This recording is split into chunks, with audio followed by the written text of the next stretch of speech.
Hi guys, this is Stu from Mobile Geeks, and right now we're going to take a look at the Elife S 5.1, which is the latest Android smartphone from Gionee, and it's also billed as being one of the thinnest in the world. In fact, this guy is currently in the Guinness Book of Records for being the thinnest smartphone ever. Okay, so let's just dive straight into the box here and see what we get. And the first thing we can see is that, it actually arrives with a cover. So there we have, there's the phone itself. I'll just put that to one side for a minute. We'll just check what we get here in the retail box. So here, we have a cover, which is very nice. Obviously attaches to the phone with an adhesive underneath just this cover right here. Very nice. Put that to one side. We're not expecting a great deal in terms of the package, but we'll see what we get in here. Okay, here's our charger. This is a European fitting USB standard charger.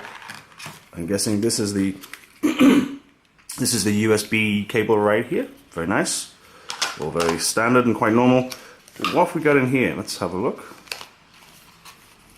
Oh wow, okay, so you're getting 4 screen covers, which is really nice. I guess you can also use these covers. Some of these covers will be for the back of the device as well as the front. Is that possible?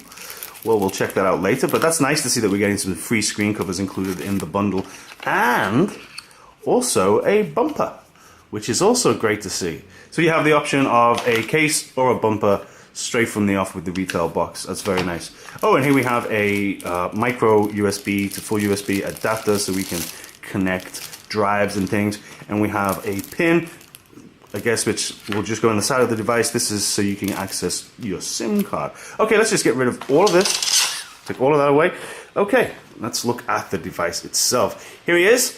So we're looking at a 4.8-inch AMOLED display here, and it's kind of interesting that it says on the front here octa-core, because we're actually expecting to see a Snapdragon quad-core in here, not what we've seen in the past from Gionee, which would be the MediaTek octa-core processors. So we'll just take this off, and there she is. Isn't she a beauty?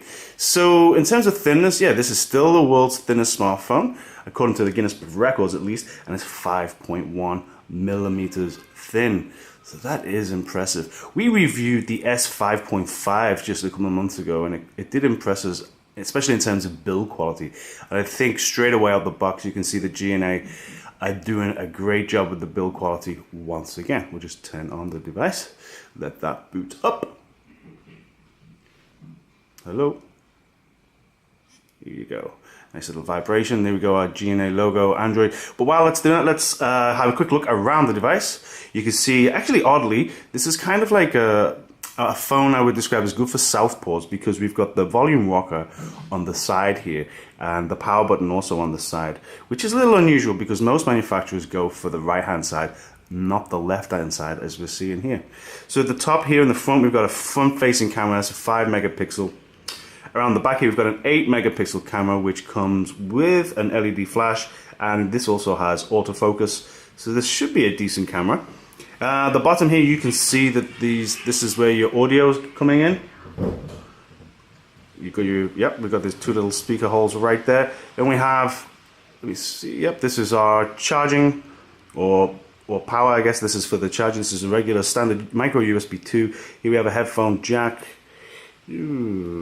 Go away. Oh, okay, right. So here we go. We're inside. Actually, this is Android 4.2, I believe, KitKat, and this is the Amigo OS 2.0. So this is what looks to be actually a updated version of the Amigo OS compared to the one that we saw on the S 5.5.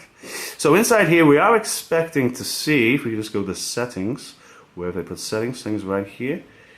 Okay, we can see, okay, let's look at all settings. Let's go down a little.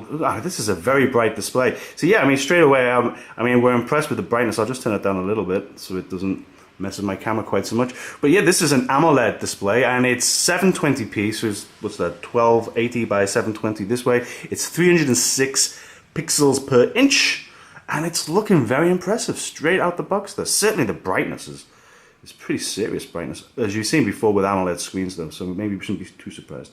But here, Android, Android 4.4.2. We don't have status. Let's have a little look. Do we have any information about the processor?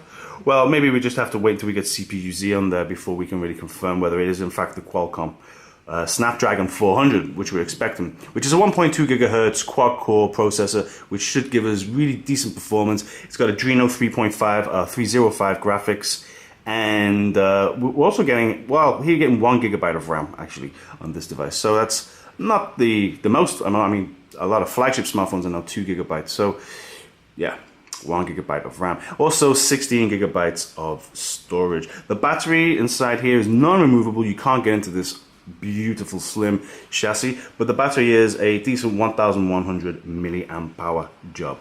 It's also interesting to see that Gionee have decided to stick with capacitive hardware buttons on the bottom here. It's not something that that I'm against, actually. This is, I quite like that. I'm a fan of capacitive buttons.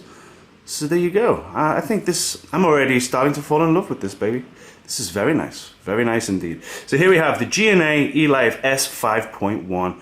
I'm Stu from Mobile Geeks. If you like this stuff, don't forget to subscribe. Thanks guys, bye bye.